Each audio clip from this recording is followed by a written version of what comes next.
ஆன்மீக நண்பர்கள் அனைவருக்கும் வணக்கம். ஹோம் ஸ்ரீ மகா பெரியவா திருவடிகள் சரணம். நாம் இன்றைக்கி இந்த வீடியோவில் என்ன பார்க்க போகிறோம் அப்படின்னா, வீட்டில் பள்ளி இருந்தால் பண கஷ்டம் வருமா அல்லது தரித்திரம் பிடிக்குமா அப்படின்னு தெரிஞ்சுக்கலாம். தெரிஞ்சுக்கிறதுக்கு முன்னாடி இது வரைக்கும் நம்ம சேனலை சப்ஸ்கிரைப் பண்ணாதவங்க சப்ஸ்கிரைப் பண்ணிக்கோங்க. இந்த வீடியோ பிடிச்சிருந்தா ஒரு லைக்கும் கொடுங்க. வாங்க இப்போ நம்ம வீடியோக்குள்ளே போகலாம். வீட்டில் கரப்பாம்பூச்சி, வண்டு, தும்பி, பல்லி அப்படிங்கிறது இருப்பது மிகவும் எளிமையானது தான். ஆனால் சிலருக்கு அவை இருப்பது பிடிக்காது. ஏன் அப்படின்னா கரப்பாம்பூச்சி பலவிதமான தொற்று நோய்களை ஏற்படுத்தும். இன்னும் சிலருக்கு வீட்டுக்குள்ளே பல்லி இருப்பது பிடிக்காது. அதை அடித்து வெளியில் துரத்தாமல் நம்ம வீட்டுக்குள்ளே நுழைவது இல்லை.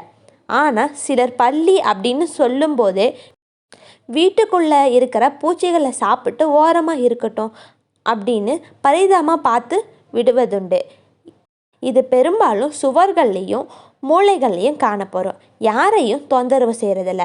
வீட்டுக்குள்ளே பல்லி இருப்பதை கண்டாலே நம்மள பலருக்கு பிடிக்காது. ஆனால் ஜோதிட ரீதியாக வீட்டுக்குள்ளே பல்லி இருக்கிறது பண வரவையும் அதிர்ஷ்டத்தையும் அதிகரிக்கக்கூடியது. அந்த வகையில் பல்லியை பார்த்ததும் சுபம் அப்படின்னு சிலர் அசுபம் அப்படின்னு சொல்கிறாங்க. பல்லியை பார்த்தது நல்லதா கெட்டதா அப்படின்னு ஆன்மீக பதிவில் இப்போ நம்ம பார்க்கலாம். பல்லி லக்ஷ்மி தேவியோட தொடர்புடையது. புதிய வீட்டு பூஜை அறையில் வெள்ளி பல்லி சிலைகளை பயன்படுத்தி பூஜை செய்கிறதுண்டு. ஏன் அப்படின்னா பல்லி வீட்டில் மகிழ்ச்சியையும் செல்வத்தையும் அதிகரிக்கும் அப்படின்னு நம்பப்படுது. இவ்வளவு ஏன், தமிழகத்தில் பல்லிக்கு அப்படின்னு தனியாக கோவில் கூட இருக்குது. காஞ்சிபுரத்தில் இருக்கும் ஒரு பெருமாள் கோவிலில் தங்கப்பள்ளி இருக்குது. இதனை தொட்டு தரிசனம் செஞ்சு வந்தோம் அப்படின்னா நல்ல நிகழ்வுகள் நடக்கும். வாஸ்து சாஸ்திரத்துப்படி உங்கள் வீட்டு பூஜை அறை மற்றும் வரவேற்பு அறையில் பல்லிகள் தென்பட்டுச்சு அப்படின்னா அது மிகவும் மங்களகரமான ஒரு விஷயம். எதிர்காலத்தில் அதிக பண வரவை பெறப்போகிறீங்க என்பதையும் உங்களுக்கு எந்த பண தடைகளும் இருக்காது அப்படின்னையும் குறிக்கும். தீப திருநாள் தீபாவளி அன்னைக்கு வீட்டில் பல்லி இருந்தால் ஆண்டு முழுவதும் லக்ஷ்மி தேவியோட அருள் கிடைக்கும். அது மட்டும் அல்லாமல் இதனால் மகத்தான மகிழ்ச்சியும் செல்வத்தையும் பெறலாம். வீட்டில் ஒரே இடத்துல 3 பல்லிகளை சேர்ந்து பார்ப்பது மிகவும் அதிர்ஷ்டம்.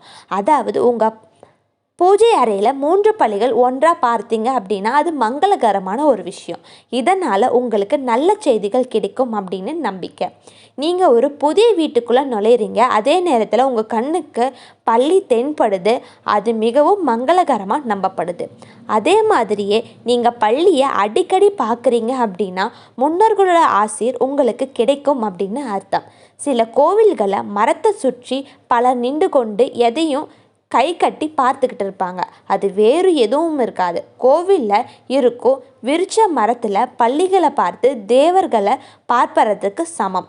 அதே போல் வீட்டில் நிலைவாசலில் பல்லியை பார்க்கறது மிகவும் விசேஷமான ஒன்று.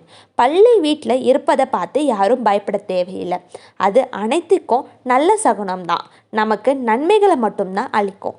அது சில நேரங்களில் சத்தம் எழுப்புறது அதுவுமே நல்ல விஷயம்தான். அந்த சத்தம் எந்த இடத்துல இருந்து வருதோ அதை அறிஞ்சு வச்சுக்கணும்.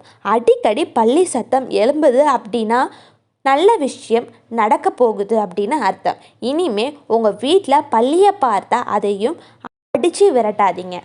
எல்லா பிரச்சனைகளுக்கும் ஒரு தீர்வு இருக்கும். ஹரஹர சங்கர ஜெய ஜெய சங்கர, ஹரஹர சங்கர ஜெய ஜெய சங்கர. அனைவருக்கும் நன்றி.